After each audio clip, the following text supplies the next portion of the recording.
You ask Tiger to solve. This deals with linear equations with one unknown. The final result is x equals 29/30. Let's solve it step by step. Group all constants on the right side of the equation. Add 1/6 to both sides.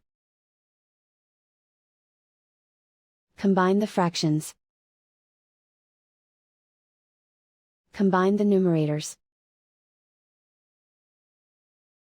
Reduce the zero numerator. Simplify the arithmetic. Find the lowest common denominator. Multiply the denominators. Multiply the numerators. Combine the fractions. Combine the numerators.